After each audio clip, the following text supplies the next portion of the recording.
Today's lesson is a departure from so many of the classes we've had on the YouTube channel, which relate to strengthening legs and hips. And today we're moving towards the upper body and working on strengthening the upper part of the back, and particularly the area of the shoulder blades. Now, why would we want to do that? Because over time, and especially with age, we get a bit stooped in our posture. So one way to support the front of the chest and that stooping that happens is to strengthen the upper back, and particularly we're working through the shoulder blades. I had the opportunity to meet a really lovely yoga teacher in the United States after I bought his book. So it happened that we were traveling through the United States, and the book is by Donald Moyer, who taught in Berkeley. I'm using the past tense because he passed away perhaps 5 years ago. But his book, Awakening the Inner Body, is a classic, and it has a whole chapter on shoulder blades. So I've used that a lot for myself. And when I had a chance to meet him, I was charmed by his approach to yoga, and it resonated with the way that I like to teach. At the end of the class that I took with him, I asked him if he had any advice for me. And he said, "You work too hard." So I took that on board and have been trying not to do that for all the time that since I had that class with him. It's a lifetime habit. In any case, he's got a really lovely quote in here, and it'll give you the flavor of the man. He says, in the practice of yoga, as in any other spiritual practice, there are many kinds of awakening. There is the sudden awakening that comes from out of the blue and is filled with the wonder of discovery. And he refers to his first yoga class, and I think some of us have that experience. Then comes the everyday form of awakening, the quiet ahas, the small but significant insights, the brief flashes of understanding, which, added together, mark the incremental growth of awareness, the way a plant forms a bud before it comes into flower. And finally, he says, further along comes the awakening to your own nature, to your own potential, the rite of passage that confirms that even though you may benefit from the guidance of a teacher, nevertheless, you have the courage, the integrity, and the sense of responsibility to find your own way out of the labyrinth. Yeah. So in today's lesson, we'll use typical yoga props, a block, a chair, and a yoga strap. You might need a bolster and a blanket for the relaxation at the end of the class. And so let's begin just seated on your cushion. I think most of you are there anyway.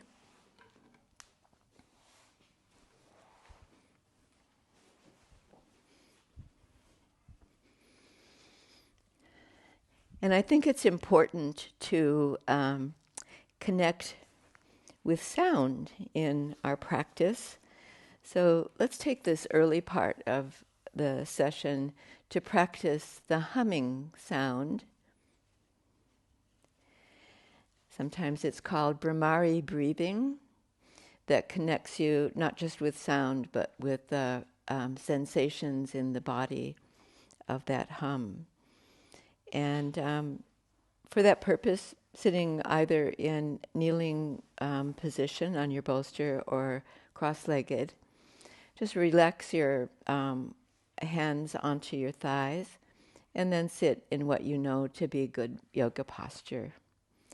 And we'll take an inhalation of a deep breath, and on the exhalation we'll bring through that humming sound and adjust that sound so that it sounds like a pleasant sound to you from beginning to end.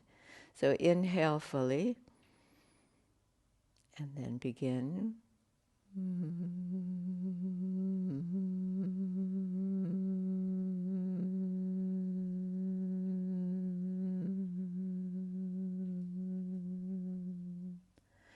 And again.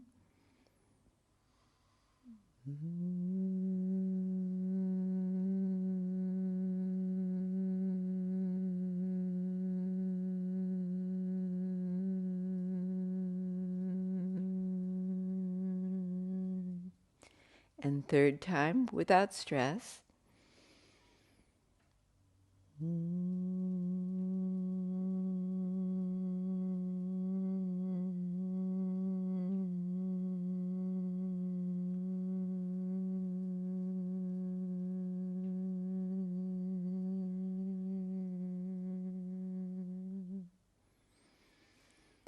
And I'd like us to continue with that humming sound, but just with a little bit more awareness of how we produce that sound. So if you bring your hands across your abdomen, one hand below the navel and one above, and then remind yourself when you're exhaling that you can draw the belly back, and maybe there'll be a little bit more of a prolonged exhalation as you do that. So you've got support there from the lower abdomen. So hands rest onto your thighs again. Your face is relaxed, passive. And then let's start all over again. A deep breath in. And we'll do 3 of those breaths.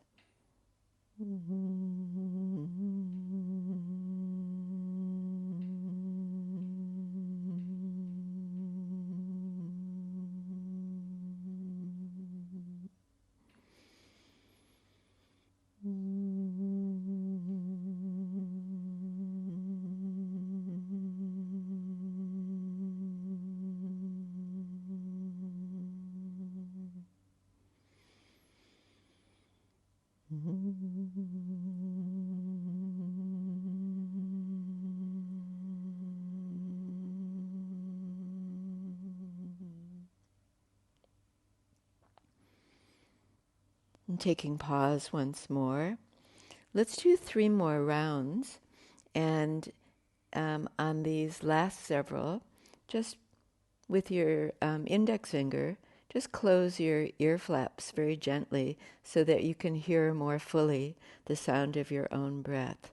And I notice as I'm breathing, I'm a little bit critical about it's not quite right, it's not deep enough, it's a little bit shaky. So see if you can dispense with any judgments you might have about your breathing and just breathe. Inhale and then humming.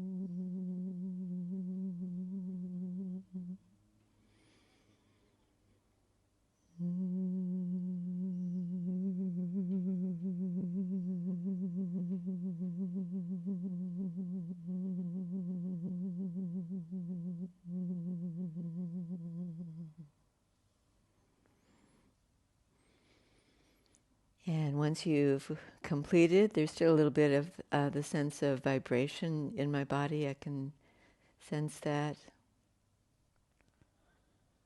And the breath is normal now. So if you had your legs crossed, it would probably be a good idea to change the cross of your legs, other shin in front, and then maybe place yourself a little bit more upright onto your cushion. We'll do a few warm-up exercises here. So interlock your hands and make sure that your fingers are together right up to the base of your fingers so that when we turn our hands inside out and then work to straighten the arms, the knuckles get a good stretch. And let's go up.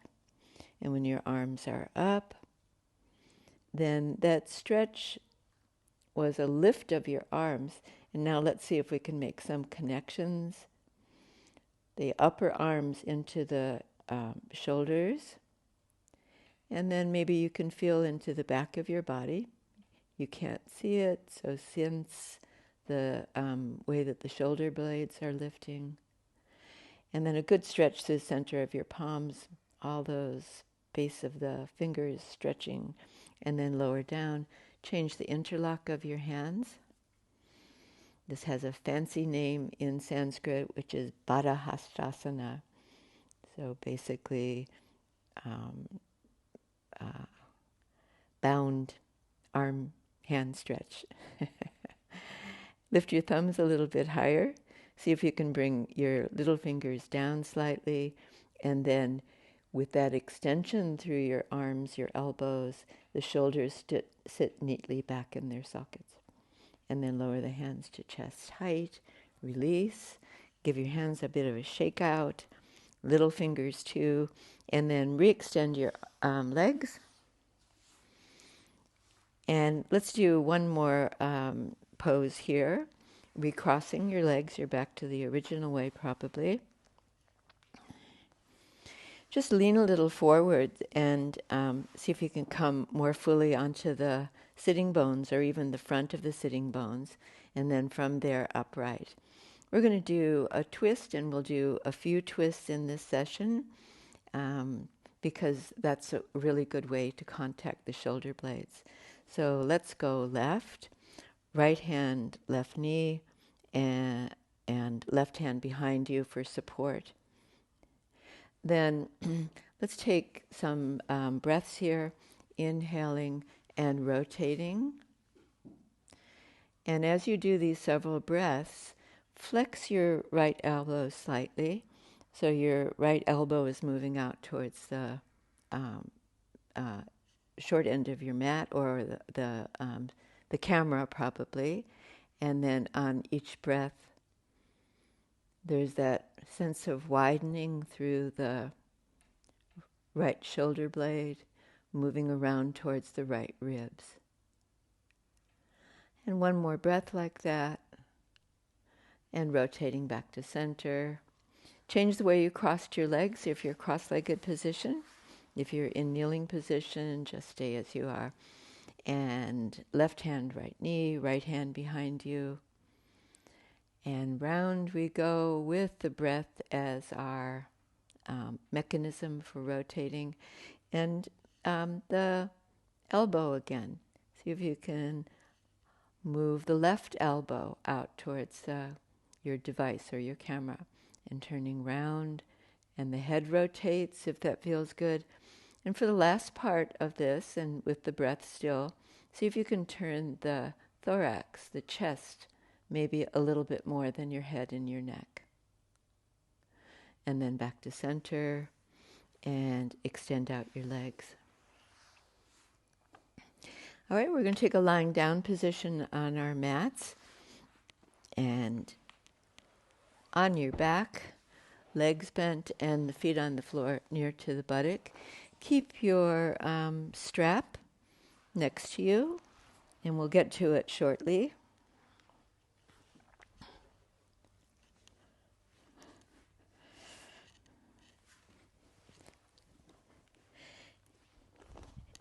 And give a few moments. We're not rushing. We've got plenty to do today, and we'll take it in a relaxed fashion. So once you're on your mat, kind of nuzzle your shoulder blades into the mat, maybe your sacrum, where you can feel the pressure of it onto the mat, and especially your feet.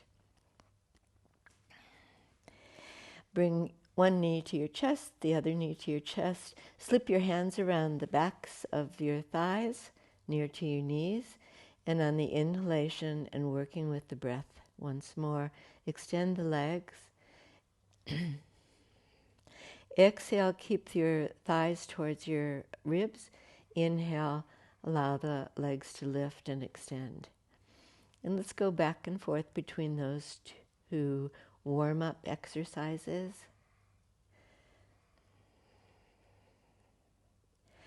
And maybe as we go along, you can feel the depth of the breath in the lowest part of your torso, where the energy of apana resides. And this like apanasana when you draw the knees in.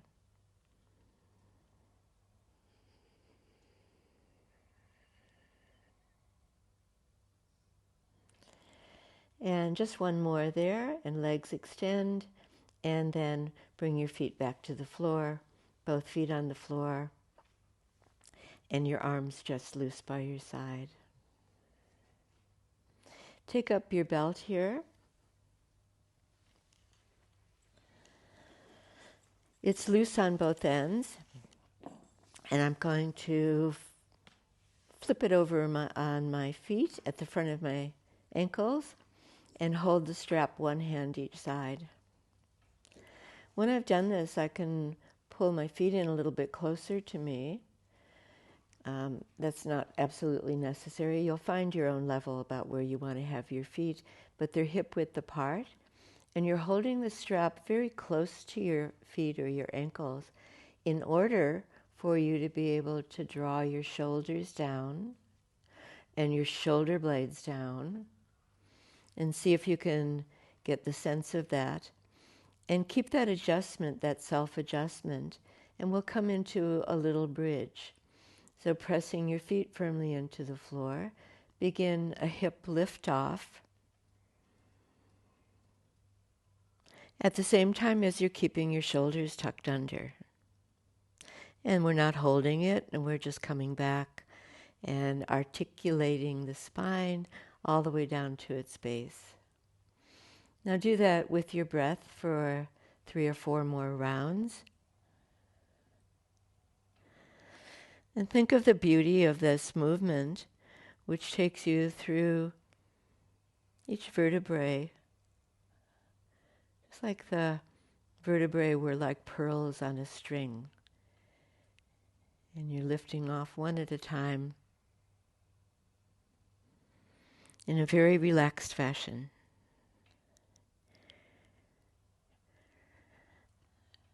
On the last lift that you'll do here, and coming up,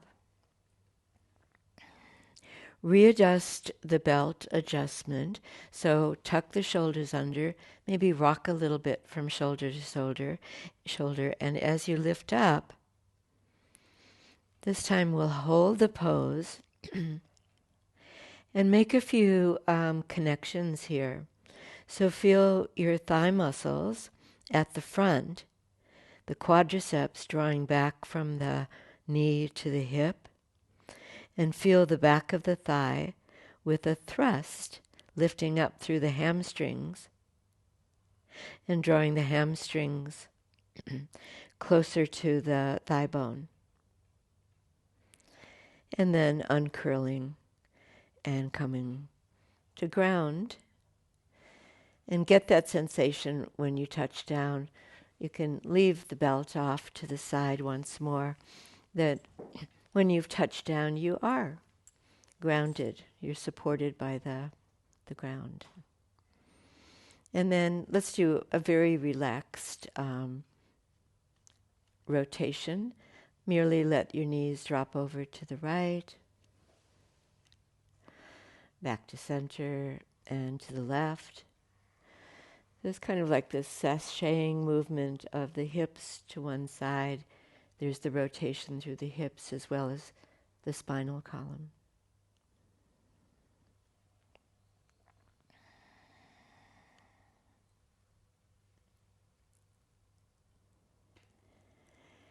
And the next time that you go to the left side, I think I started on the right, then keep rolling over to that side and come all the way up to standing.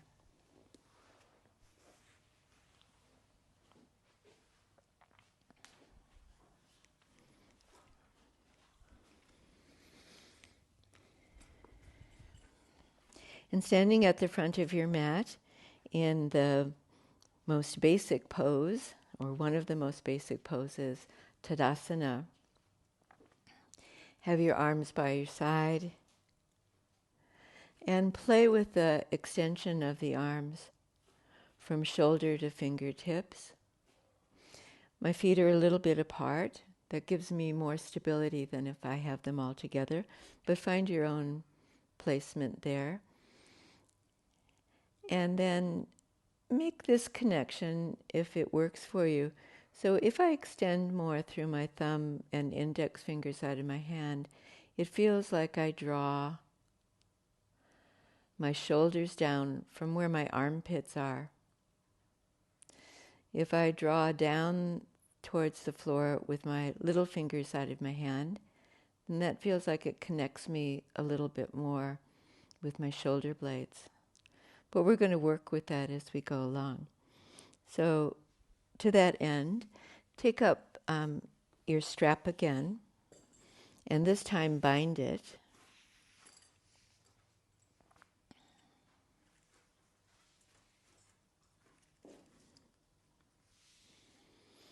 And we'll do a little playing around with the belt.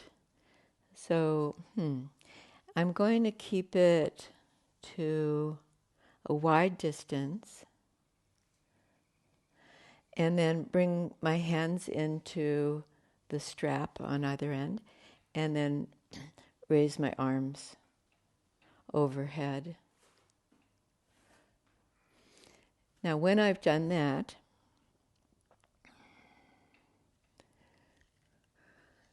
if I look at my elbows on the inside, there's a crease there, and I want the crease of the elbow to face in.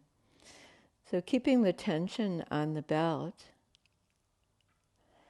something has happened which doesn't work so well for doing the work that we're doing.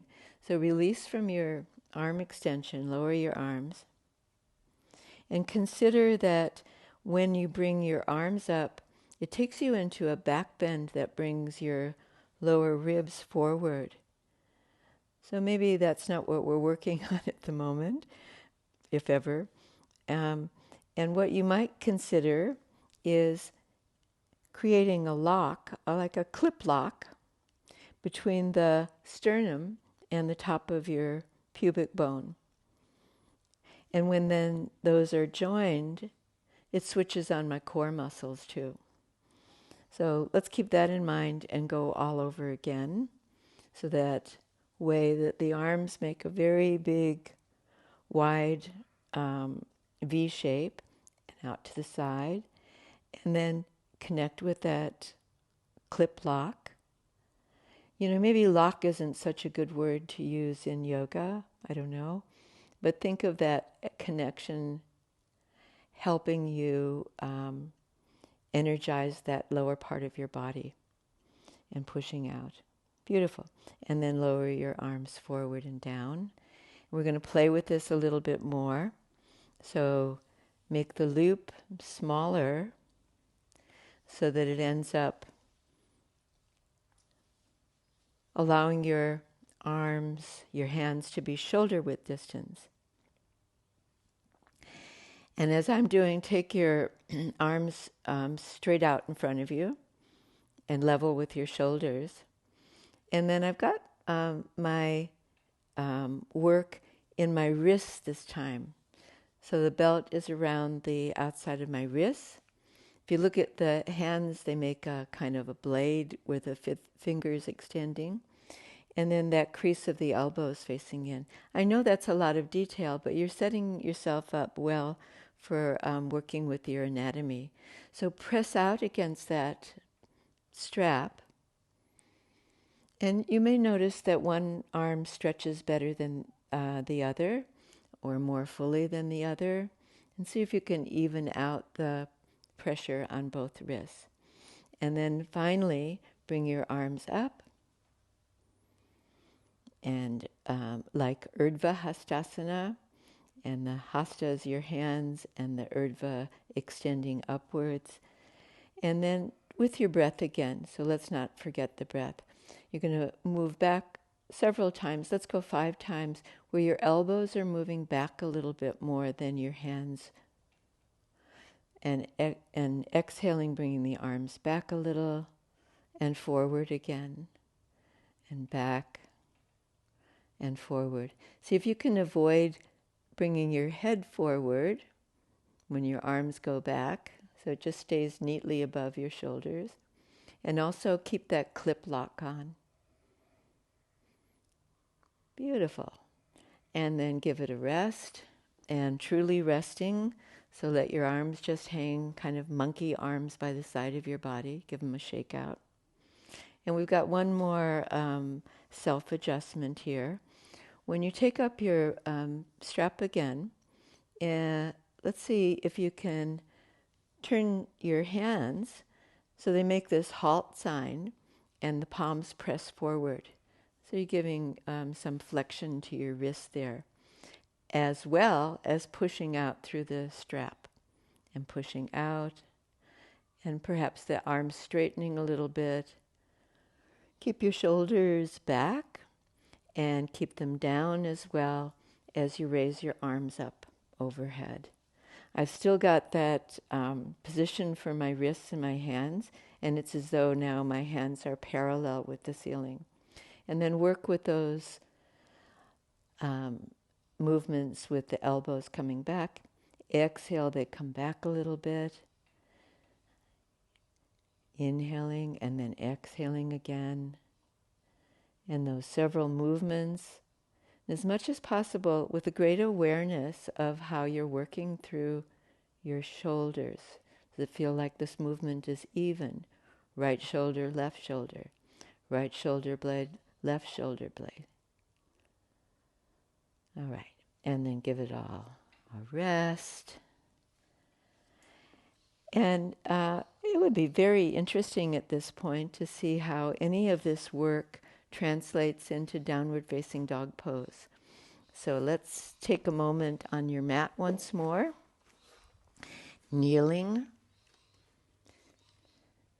And I like this approach very much, and I think I did learn it originally from yoga teacher Donald Moyer.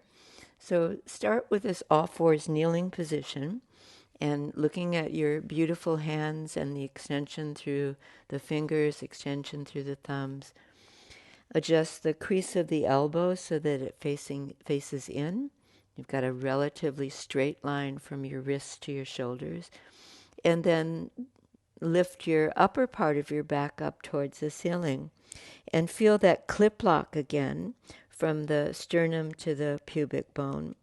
And then tuck your toes under, and then take a breath and into lifting your knees, lifting your hips into downward facing dog pose. And I think we all like this at this point, just to pedal the legs a little bit. Some lovely movement for the stretch at the back of the legs, but also, again, some movement with the hip sashaying.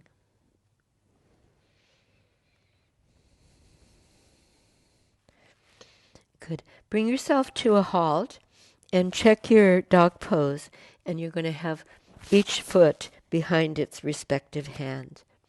And the hands are shoulder width distance. Then take this last part in downward facing dog pose to connect with your upper part of your back.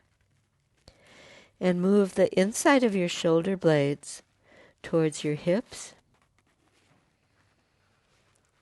And see if you can feel where the outside of your shoulder blades rest on the outer ribs, and move them towards your elbows.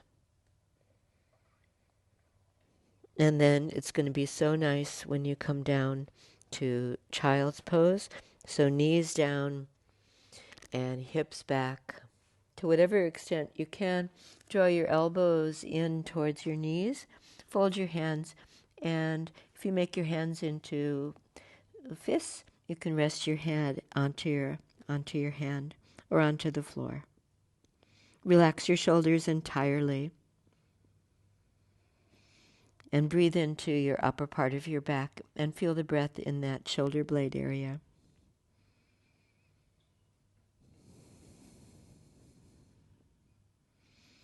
I think that was so lovely. Let's do it all over again. So set yourself up well. Hands. That space between the shoulder blades lifting up towards the ceiling as you drop your head. Create your clip lock. Tuck under your toes and push off. And let's take this once more as a static pose. But it's never static, really, is it? Because there's always the breath that's animating your body. And you might feel for that. There's the clip lock still, so the ribs don't flare. And then stretching away, hands to shoulders, and the back of your legs to your buttocks.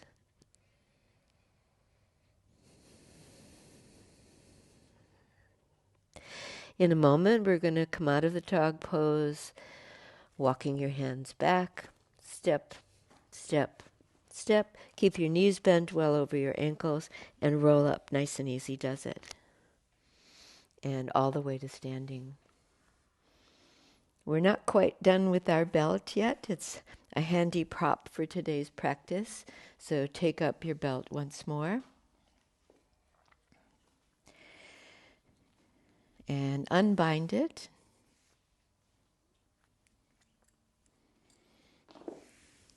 This is a simple self-adjustment, but I think it's quite effective for what we're doing. So take the belt and stand on the strap right in the middle of it, where the belt is on the ball of your foot, and my feet are, they're right underneath my knees and my hips, so hip width distance. And then if I come all the way up to standing again, and keep the tension on the belt, what's going to happen is that by itself pulls my shoulders down. So you can feel the tips of your shoulders moving down. And as you've been there for a few breaths, then you might take up a little bit more of the belt. So increase your hand hold and the strength of your hands, a firm grip onto the belt, and pulling the shoulders down. The tips of the shoulders down, but also the shoulder blades moving down. And the core muscles are engaged. Keep your buttocks a little bit more relaxed and soften behind the back of your knees. And then in your best yoga posture here, feel the lift right through the crown of your head, and then as well grounding through your feet. Good. Now, bend your knees a little bit and wind on some of the belt. And instead of standing upright this time, then do a slight forward fold position and lean out towards the front of your mat. Increase the tension on your belt and then allow the chest to come forward. And think of the shape of your shoulder blades and the upper part of your back and see if you can create a little bit of a back bend there. Keep your tailbone moving up. And then as I've been there for these several breaths and talking away, see if you can wind a little bit more of the belt on. Draw the tension strongly onto the strap, and then do your lean out once more. And we sometimes call this concave back uttanasana. So we're trying to create that form, that shape of the back bend in the upper part of the back. Keep your neck nicely extended. So don't lift your head so much that you're cranking your neck. And then let's go one more round if that's there for you. And chest up and leading with the sternum. This time you've undone that clip lock and you're moving the ribs out away from your thighs and extending forward as much as you can. And then happily, and it'll feel really nice, I hope, if you release from your effort and let yourself come completely into forward fold. Relax your shoulders, let them fall out. Relax that back neck area and let the head be heavy towards the floor.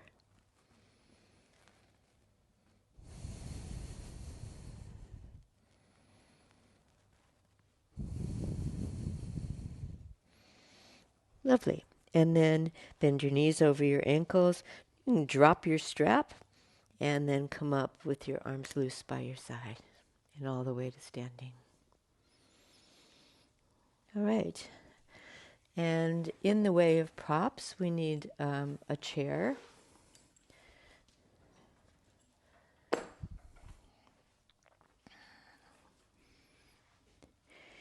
And I do have a goal pose in mind. I don't know if we're supposed to have goals with yoga. And that pose is Parvita Trikonasana. But we've got a little bit more work before we get there, and all by way of preparation for that really strongish pose. So have a seat on your um, chair, but keep your belt nearby. We might use it, we might not. Turn sideways on your chair so that your right side faces the back of the chair, and then we'll be on the same page. I've got these funny chairs, yoga chairs, where I can sit through with my right leg, and it puts me more in the center of the chair. But if you're on a dining chair, that doesn't happen. So once you've settled, look at your feet and have them hip-width apart, and definitely grounded, right foot and left foot into the floor. And then we're not rushing. Just rest your hands onto your thighs. Allow your mind to be calm and your breath to be even. And then we're merely going to turn towards the high part of the chair and bring the hands up onto that top chair area. And working slowly around into the twist. If you lift your left elbow a little bit and move it out to the left, see if you can sense and feel that left shoulder blade widening out and helping you initiate more of the rotation than if you were pulling with your hands. So that left elbow wide out to the side. Relax your shoulders, your shoulder blades down, and look over to the right side if your head rotates evenly, or easily, I should say, and breathing. And let's take three breaths here. Inhale fully to your full height. Exhale, rotating.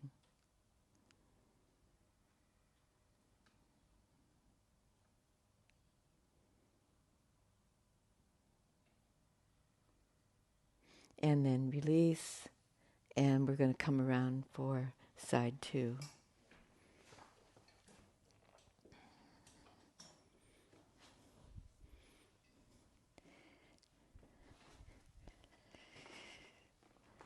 Yoga teachers have a lot of opinions about the right way to do things, and some of those opinions get changed over the years or get overthrown. And I came across one. Let's go into the pose and your hands onto the top of the chair and setting yourself up in the same manner as before, your right elbow lifted and moving out to the right to help you rotate. In any case, this yoga teacher was writing about the importance not to call what you're doing twisting, that's bad form, that we're rotating. So I adopted that pretty thoroughly. I guess twisting is too often associated with yoga as a bad thing. Take the several breaths here. Keep your shoulders down, relaxed outwards through that right elbow.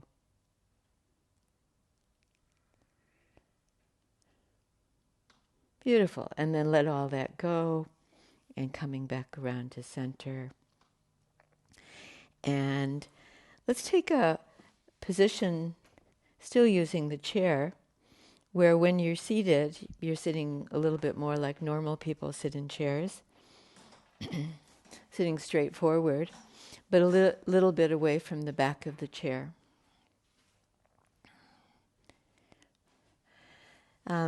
The pose that you've just done, Bharadvajasana, we can do on the floor or we can do on the chair. And the same thing with this one, Marichyasana. So draw your feet all the way together, draw your knees all together, and do a slight forward bend. Now the nice thing about this pose is that it combines a little forward movement and a little bit of a rotation. So let your right arm drop by your right side, downwards, and extend the left arm up towards the ceiling. Here we're going to lengthen all of the left side of the body as we rotate and turn slightly towards the right leg, and then flex that left elbow. Left arm is the one that you're working with, and bring it to the outside of your right knee. If it happens that's awkward, or it's going a little bit over your limits as they are now, then you can just place the flat of your left hand against the outside of your knee. In any case, now that you've done that and you've gotten into the shape of the pose, the general shape of the pose, bring your right hand behind you, and there'll be somewhere along the back of the chair that you can grab onto. Then I'm going to see if I can wriggle in a little bit more and whether that feels the right way to go at the moment. And once I've done that, I've closed my chest slightly. So let's see if I can open that again by creating that sensation that my bent elbow is moving the left shoulder blade a little bit wider away from the spine. So pressing the elbow, broadening the left shoulder blade. I'm going to take my hand back a little bit further towards the left side if I can, and then chest up. Without throwing your head back, lift your gaze up, and then happily let's release. Come back to center. Consolidating, rest your hands onto your legs, and then just feel the effect of what you did on one side. And then here we go again, and legs and feet together. And then left arm drops by your side. Right arm, reach it up and extend the whole right side of your body. Reach across to the left and tuck that right elbow in wherever you're going to have it, or the flat of your right hand. And then once you've done that, reach around with your back hand, your left hand, finding I'm on the top of the chair, it works for me, or the seat of the chair. And then let's work on that right shoulder blade now, and it's widening away from the center spine and helping you rotate, and so is your breath. And on successive exhalations, you might try to turn a little bit more.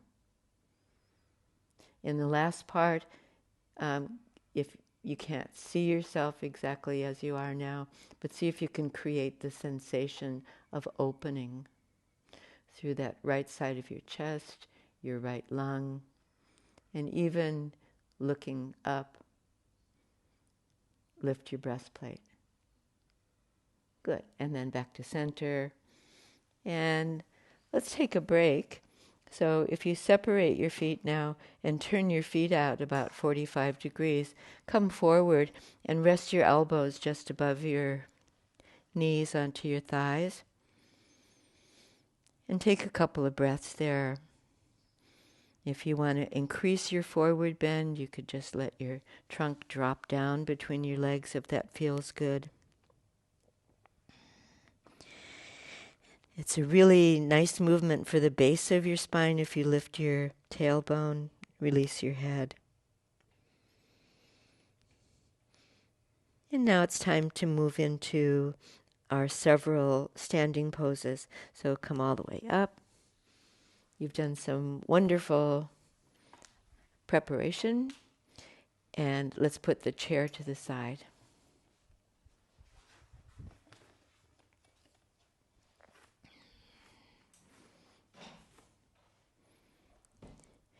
So take Tadasana, and let's see if we can integrate a few of the things that we've done so far. So your sense of groundedness through both feet, the whole of your footprints, right foot, left foot, the sense of firmness through your ankles, the back of your knees slightly softened, and then let's work with the upper body and extend the arms down, and the tips of the shoulders come down, and then keep that concentration between the bottom of the sternum and the pubic bone so the abdomen stays firm, and then step out wide. The first of the standing poses will be triangle pose, so turn your feet to the right, Trikonasana, and then lift your arms level with your shoulders. And then check that out. When you do that, are your both arms the same height? And then open your fingers and stretch to the finger pads. The crease of the elbow is facing forward. And then instead of looking right and left, sense and feel into your hands and into the little finger side of your hand. And see if you can broaden both shoulder blades now, so they sit neatly onto your outer ribs. And at the same time extend and equally through the index finger and the thumb side of your hand. So the front arm and the back arm are really equally extended. And then let's go to the right and extending out over the right leg and right hand down and left arm up.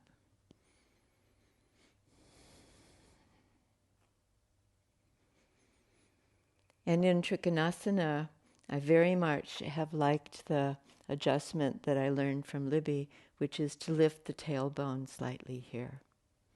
And that works so well to create or recreate my lumbar arch. And the arms extending away from one another, front and the back of the arms extended equally, and then inhale and come up, and arms out wide. Give them a rest, just because we can, and turn your feet to the left side. And having done that, then square your shoulders, square the sides of your rib cage, and re-extend the arms. Connect arms all the way back into the shoulder joint. Be aware of the shoulder blades, and then let's go left. And when the arms are extended in that vertical cross they make with the body, energize them and feel them sit into the shoulder joint, and then connect with the shoulder blades and with the back body. And even as though there were a little bit of a sense of back bending in the upper back and lifting the tailbone. And then let one breath bring you up and square your feet. And then let's go straight in so that we stay to schedule here. Turn your feet to the right. My arms still extended. And let's do Warrior 2 pose. Flex your right knee, Virabhadrasana 2. Look to the right. And then something very interesting happens in this pose and also in Parsvakonasana. Usually one arm is lower than the other. So see if that's right, and then have a look back at that back arm and draw the arms into the same plane and the same height. Press down through the palms and feel the backs of the arms, the triceps switch on.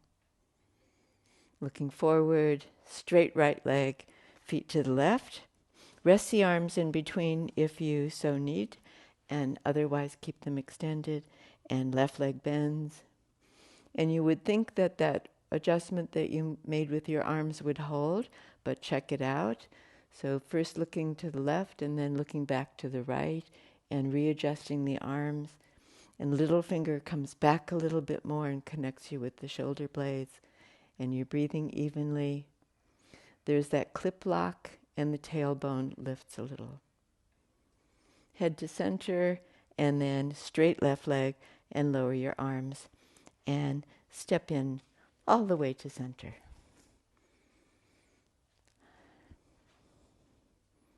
I don't know whether shoulder rolls are a good thing or not, but they feel good. So let's do a few rolls through the shoulders, forward and back. And then take up your chair. And once you've placed it on your mat, so it doesn't slide. Place yourself in front of the seat of the chair and right foot forward, left foot back.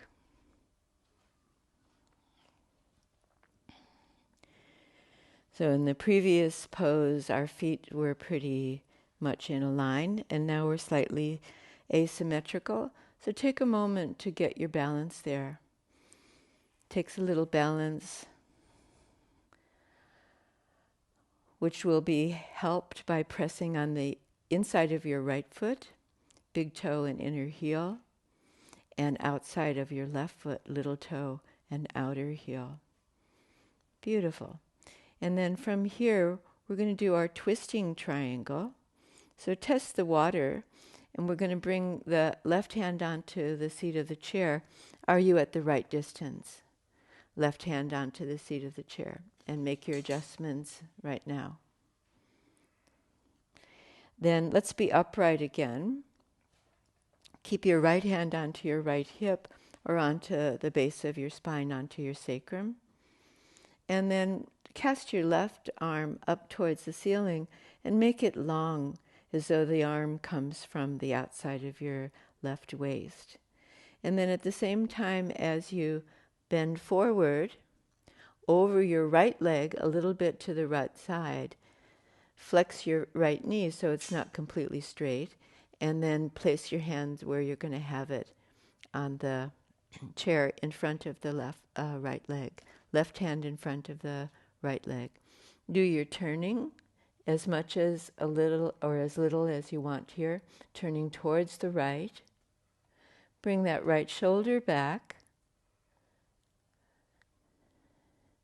And if you're ready to move into this completion of the pose using the chair, then extend up the right arm towards the ceiling.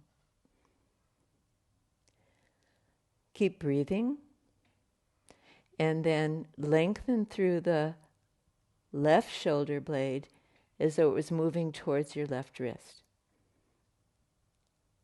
And then we're going to come up in one movement. So first look at your left hand, flex that right knee again, right hand, right hip, push into your right foot, and inhale and come up. And a smooth transition, a beautiful transition, left foot forward, right foot back.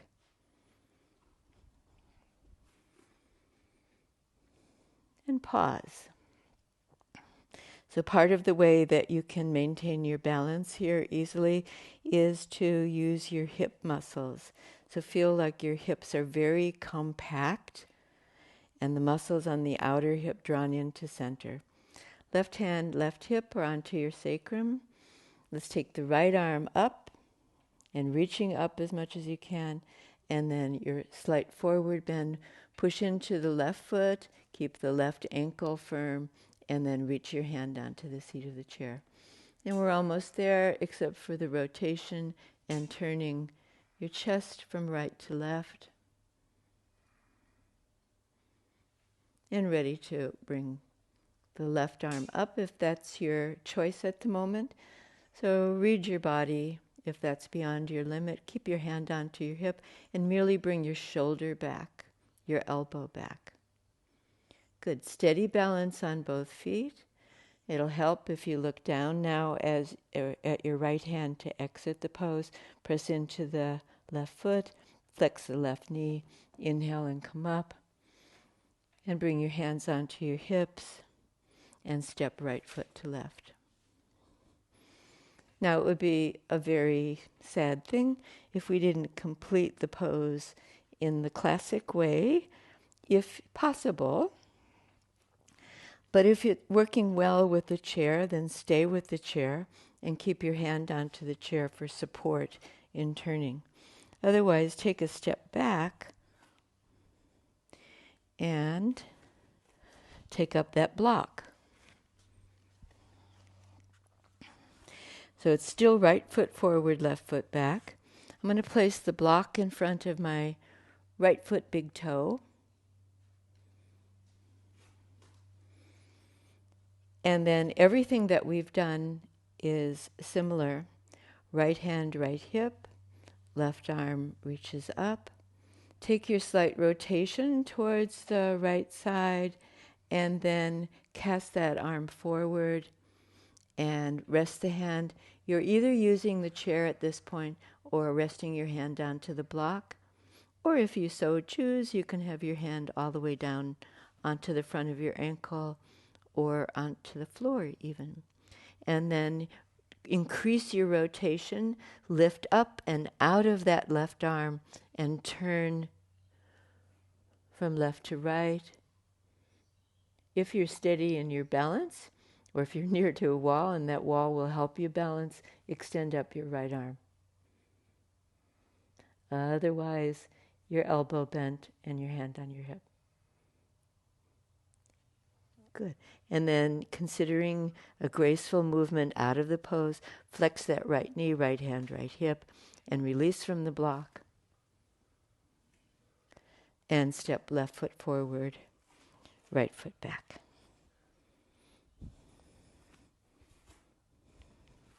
I've been thinking this week in my practice about the idea of making your movements beautiful. And even with them not always being beautiful, of practicing self-forgiveness when they're not. So let's go left hand, left hip, right arm up towards the ceiling. Good. A flowing movement as we reach out and then finally down and onto the block, right hand onto the block. Lift out of the right arm, so from your wrist to your shoulder, that will let you turn and move into your twist to the left side.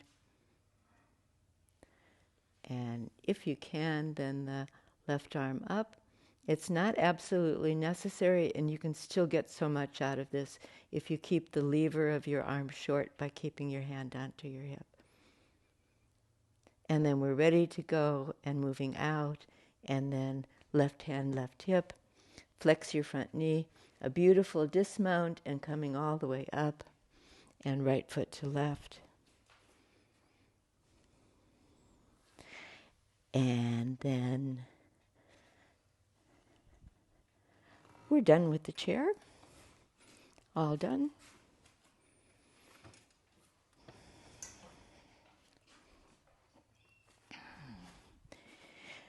Good. And then a few other props now. And as we move into this quieter and more reflective part of the class, we're going to do a supported pose on the bolster. So let me demonstrate it first. I'm going to place a block at the wall with my bolster in front of it. This can be a little fiddly, so don't commit to the pose until you feel like you get it to support you completely. And that might even be that it doesn't suit at this time. But this is in the category of restorative poses, and it's a version of Setu Bandhasana, the bridge pose. So I've got my belt with me. If I put a belt on my legs, then I don't have to use my leg muscles to support me. So here I've come to sit on the bolster with my feet kind of like squatting on it or something, with my feet on either side of the bolster. And then because we're moving into a supported bridge pose, we're going to do a little back bend here over the end of the bolster.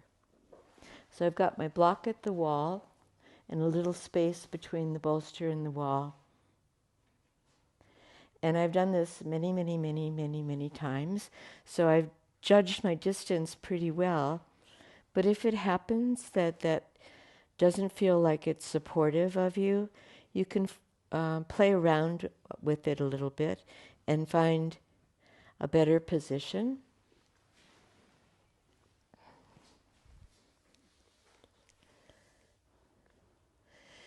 And I missed the mark a little bit, so I'm going to move back slightly away from the wall. Now what you're looking for here is to have support for the upper part of the back where the shoulder blades are. So the bolster kind of takes the shape of the upper back takes the shape of the end of the bolster. Now, I'm going to add the belt to my legs now and bind my legs just above the knees. That's going to keep them together.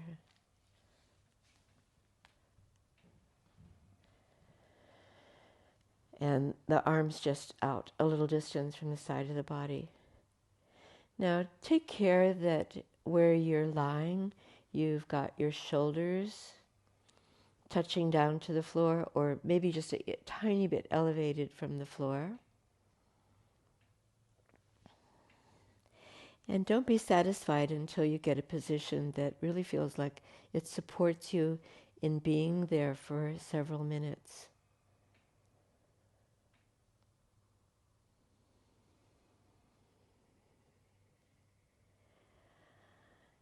So, as I was saying in this more reflective part of the class, go inward and feel that support that the soft prop gives you, and see if you can let go to it completely.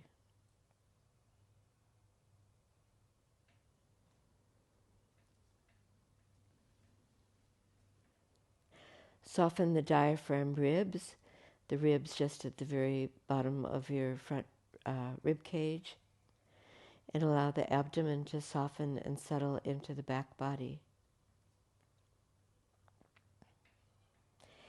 If you like more of a challenge and more of a stretch in what you're doing, you could crook your elbows and have your arms overhead on the floor. And I'm finding that that's actually quite a nice position for me at this time. But you're the one that has to evaluate this. Or again, you can rest your hands onto the sides of your rib cage or on your belly.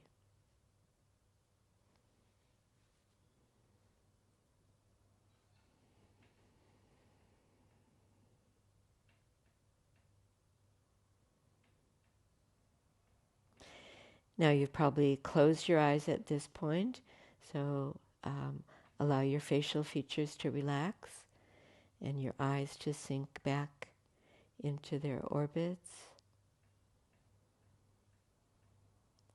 The eyes, when they're completely relaxed, not pushing out towards the eyelids, but nestling in their individual hollows and softening right down.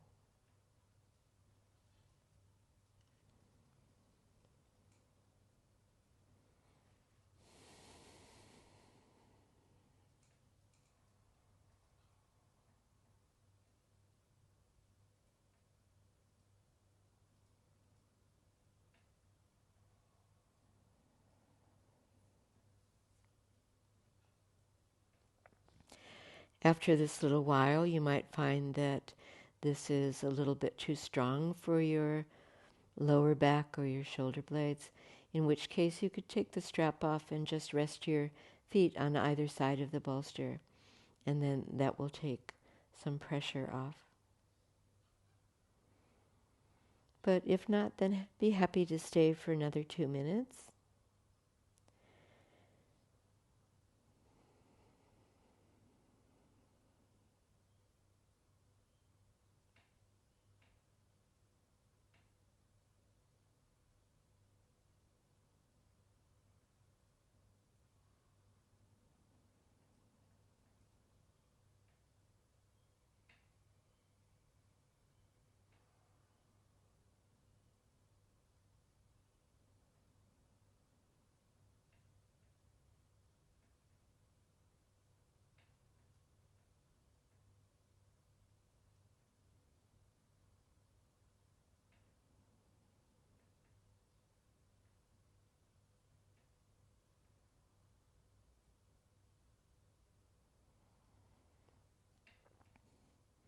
And now let's do a little motor planning. So that will be the exit from the pose. If you release from the wall and bring your feet towards you so you can take the strap off if you've been bound up. And without moving any further, just for the moment, your feet straddling the bolster, one on each side, And then slide right back to the butt end of the bolster. And then without moving sideways, just bring your buttocks down to the floor. And take pause there. And as you notice the effects of what you were doing just right here at the end and through the whole practice, feel your upper back. Feel the shoulder blade area.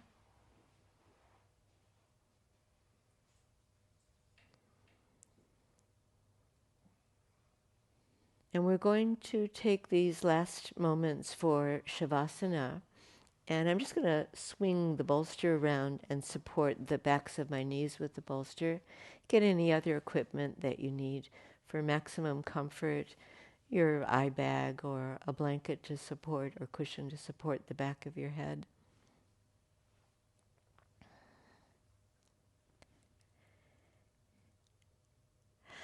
Then once you've positioned yourself for this Shavasana, draw the shoulders down away from your head and then lift up your back slightly away from the floor, a fraction, upper back that is, and then let your back settle back down to the floor.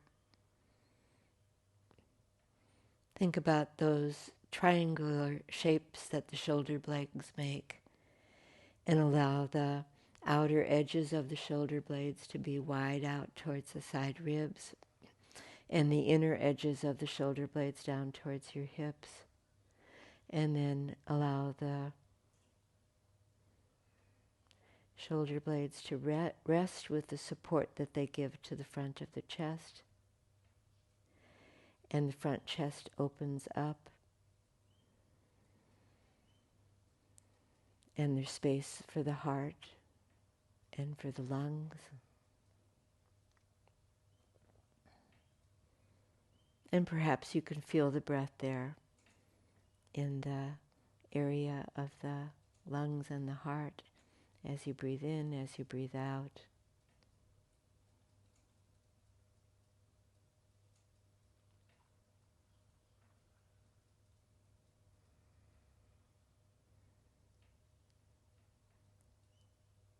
And every soft exhalation drawing you near to the heart center.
And as always, you're welcome to stay in Shavasana and stay there as long as you would like, as long as you feel the benefits of it, lying quietly.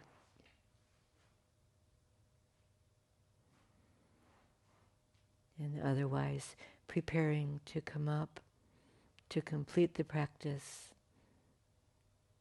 and sitting together.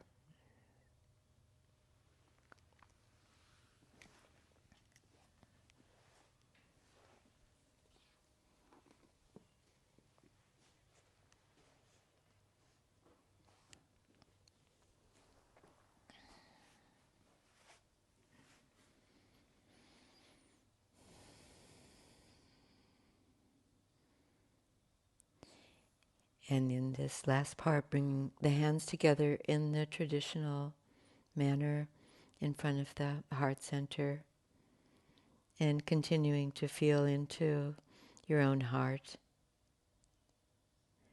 with gratitude for the practice and for practicing together.